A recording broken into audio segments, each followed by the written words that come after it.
The question that I have is, could you give us an introduction to the stress strain and strength behavior of soil? First, I want to introduce you to typical stress strain behavior of soil.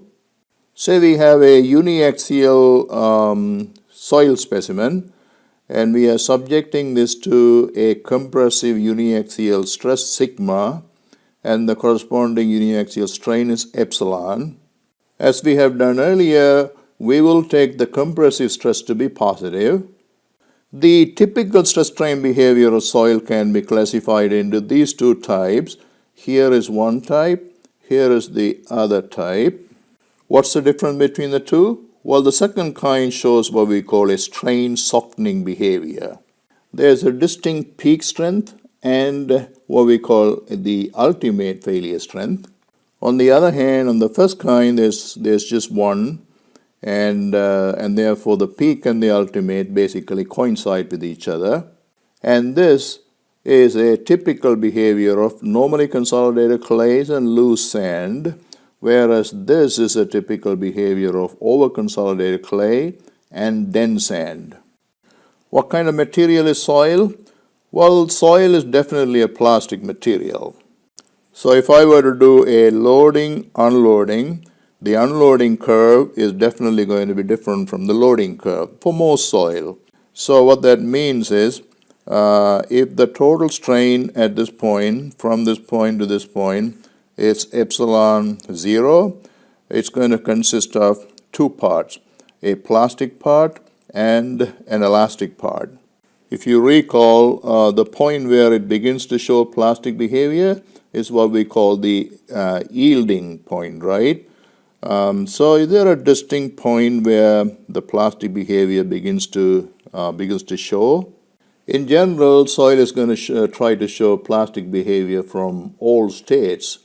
But if you were to approximate the behaviors, normally consolidated soil would show plastic behavior from all states. In other words, it doesn't matter where you start unloading from, there's always going to be a little bit of plastic strain.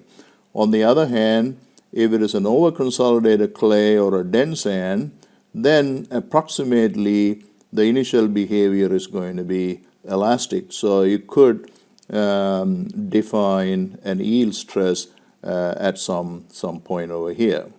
Soil does show other behavior types. For example, rate effects. If you load a soil specimen fast, then the stress strain behavior that you will get will be different from if you loaded it slowly. So typically, the fast loading will produce a stiffer behavior compared to the slow loading. This difference is important if you're trying to model a soil mass or a soil structure interaction problem under, let's just say, blast loading. Another type of time-dependent behavior is what is called the creep behavior. If I were to apply a stress sigma note and hold it, we will find that the strain will increase with time. In other words, it'll gradually creep, and this strain is called the creep strain. So we already kind of touched on at least one example of this, which is what is called the secondary consolidation. Another related behavior is what is called stress relaxation behavior. So if I were to apply a constant strain, okay, so in other words, you increase the strain, and of course, when you increase the strain, the stress is going to increase as well, right? So now you hold the strain constant. So what you will see is that the stress will start dropping gradually, and this is what is called the stress relaxation. The coverage of these behaviors are beyond the scope of this course. We learned Coulomb's friction law in our basic mechanics course, right? So let's just say a block is sitting on a table and we apply a normal force of N and try to pull the block with the force P. The maximum value of the force P before the block begins to slide is mu multiplied by n, right? And this is what is called the Coulomb's friction law. And here mu is the coefficient of friction of the interface between the block and the surface of the table, right? So you could think of the Mohr-Coulomb failure criterion that I'm going to talk about now as an extension of this. The Mohr-Coulomb failure criterion includes not only friction but also cohesive property that exists in soil types like clays. Now let's talk about the Mohr-Coulomb failure criterion. In a soil mass, failure always takes place on a certain plane, and that plane is what is called the failure plane. Let's say the shear stress on that plane is tau, and the normal stress on that plane is sigma. As you keep increasing the shear stress, at certain value, the material is going to fail, the soil is going to fail. Let's call the value at which the soil fails as tau f. So the Mohr-Coulomb failure criterion says tau f is actually a function of sigma. If you were to plot tau f as a function of sigma, you will get a curve that looks like this. And so this is what happens in real material like real rocks and soil, right? But usually we approximate that into a linear relationship for practical reasons. When you approximate it like this, you can express the relationship between the failure shear stress and the normal stress in a simple two-parameter relationship, because basically what we have is a straight line, right?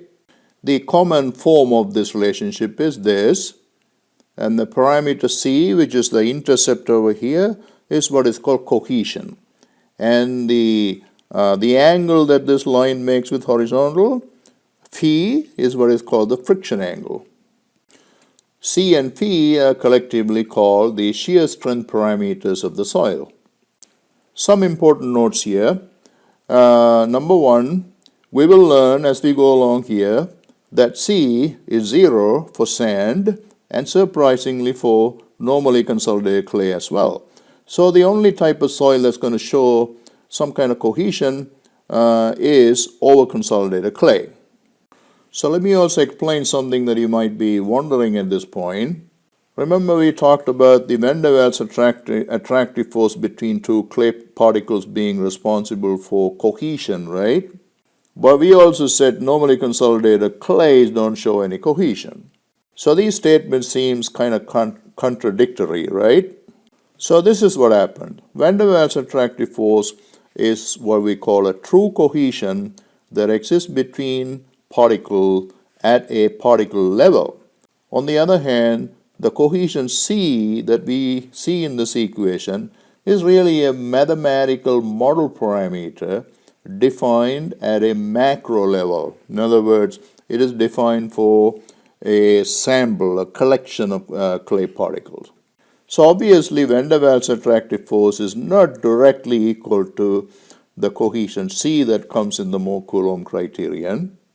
And in certain situations, even though Fa is non-zero, cohesion, the C that comes in the Mohr-Coulomb criterion is going to turn out to be 0. And that's what happens in normally consolidated clay. But on the other hand, if you don't have any Van der Waals attraction between particles, there is not going to be any cohesion at all. In other words, C is going to be 0.